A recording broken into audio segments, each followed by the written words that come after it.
And now it's time for my completely neutral, totally not biased review of Mufasa the Lion King.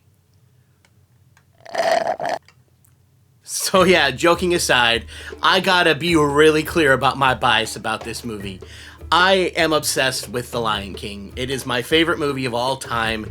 It has impacted me more than any movie I have ever seen in my entire life. And so because of that, anything related to The Lion King that comes out, I tend to love. Whether that be theme park shows, TV shows, Broadway shows, heck, even the 2019 remake, I had fun with it. I know most people hated it, totally fair criticisms on it, but I loved it anyway, I don't really care. So, what did I think of Mufasa the Lion King? Obviously, I loved it.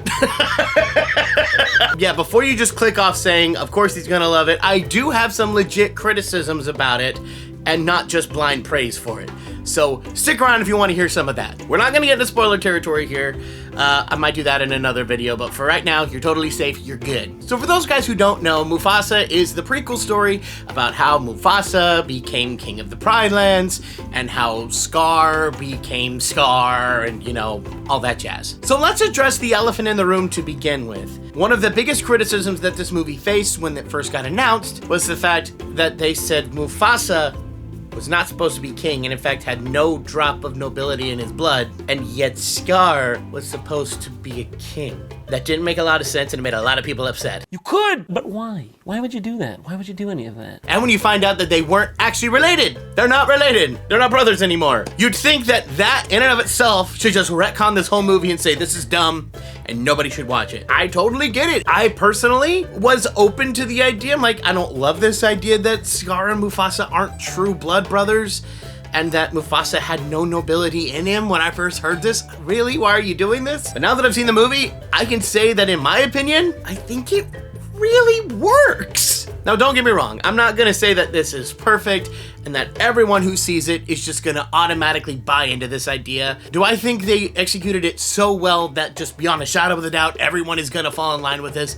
No. I could see some people totally still not loving it and coming at the end going, yeah, the movie was fine, but the basic premise was so dumb I don't care. I can see people saying that. But I will say this, it won me over to where I am 100% fine accepting the canon that they built up in this, because I thought it was well told. I thought it made sense, especially when you look at Scar and Mufasa and see how different they are. It would make sense that they're not blood related, but are brothers in bond. And I can tell you, I've had plenty of friends in my life who were so close that I will introduce them as my brother to other people. And a brothership in bond, in some ways, I think is stronger than a blood relationship with a brother, in my opinion. Because like, I have friends who I would consider brothers, who I'm far more closer to than my siblings. I get it. I totally get it. But yeah, what did I enjoy from this movie? I enjoyed basically the vast majority of it. They were weirdly respectful of like timelines and stuff. They got so good at parts that they actually included bits of Lion King 2 and even The Lion Guard. The animation got a lot better. The animals are far more expressive. I think that they really listened to notes that people had and really went with that. And this is just something that I wanted for Lion King. Like when the 2019 remake came out, I thought it was fine, but this is something I could really sink my teeth into. It's a new story that I think was told well, that I think the effects were really good, and that I think the characters were great, and I thought that the music was good, and the animation was much better. You can see so many more expressions. I could have used a little bit more, and honestly, I would have liked this movie better if it was 2D. Of course I would, in the style of the original. That's still the best, let's be real here. But I thought this was a great improvement from the 2019 film. As someone who even enjoyed the 2019 film, I thought it was fun. Now for the songs, I thought the songs were really good. Lin-Manuel Miranda came in and did some great work. I will admit, I don't think that this is his best work, but I don't think it's bad either. I mean, it's still Lin-Manuel Miranda. Even his not best work is still really fun to listen to. And yes, I have been listening to the soundtrack on repeat basically since I got out of the movie, so yeah. It was good. And yes, before you guys ask, they did do a in remembrance of James Earl Jones. They had to. In fact, that's the very first thing you see in the movie. And also, just a side note, don't stay all the way through the credits. There's no end scenes or anything, so you're good. But now for some of the criticisms. They've got a plot device throughout the movie where Rafiki is actually telling the story to young Kiara with Timon and Pumbaa there. But I will admit, I think they went back to Kiara, Timon, and Pumbaa too often to where I was really getting sucked into the movie, and then we get back to a Timon and Pumbaa Kiara moment, and I'm like, oh, I don't want to be back here right now. Not to say that I thought Timon and Pumbaa and Kiara and Rafiki, for that case, were bad here. I don't think that they were. I will say this, I think they let Billy Eichner and Seth Rogen go a little too off script half the time. Like every so often, they did a funny joke that I enjoyed. But then there were plenty of times where I'm like, okay, tell them to stop improving. It's enough. We're good. We're good. Move on. Move on. And like, I get it. Like Timon and Pumbaa in the 2019 version, they did break the fourth wall a few times. And they did it here again. But I felt like the fourth wall breaks in this one was dramatically more egregious. And some of them just didn't sit well with me. Like they even made an allusion to the musical that I thought went too far. It was like, oh, whoa.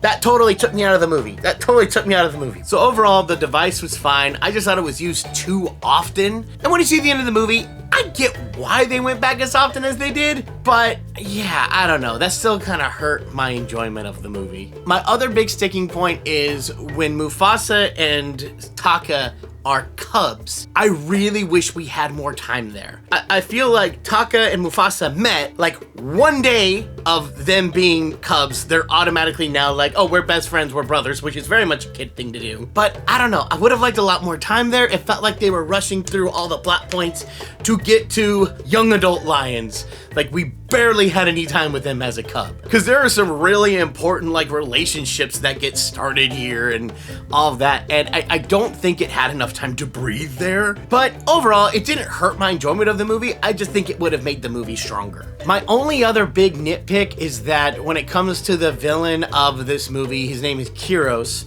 I don't want to say he's got a catchphrase, but he's got like kind of his moniker, and it's even like the chorus of his song, which is bye-bye. I thought that was a little weak, where it's just like you see this big intimidating lion, he's talking about all these terrible things he can do, and he's a ruthless leader, and then all of a sudden he's like, bye-bye. That's kind of wimpy.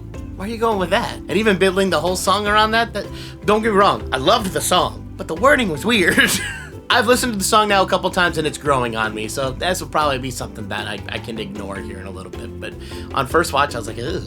That's weird. And I guess my only other big issue is that when it is like the core group of Mufasa, Sarabi, Taka, Zazu, and Rafiki, which is most of the movie, they could have cut down some of that because it feels like they get to points where they're just kind of meandering. And I get it, we need to establish characters and everything, but I would have liked to see some of that time go to Mufasa and Taka as kids. Oh, that would have helped so much. But I do say that it's at least worth a chance. It's at least worth checking it out. Even if you don't want to do it in theaters, at least on Disney+. There is far more here than there was in the 2019 version. I think the story was done well, and I personally had a blast watching it, and I want to watch it again. So I know it's extremely biased as I sit here with my Hakuna Matata shirt and my Lion King figures over here. I know it's extremely biased, but at least give it a chance. If you're even remotely interested, give it a chance. You might just be surprised. So thank you guys so much for watching. I hope you enjoyed. Don't forget to like, comment, and subscribe. And yes, if you're wondering about Sonic 3, there will be a review next week.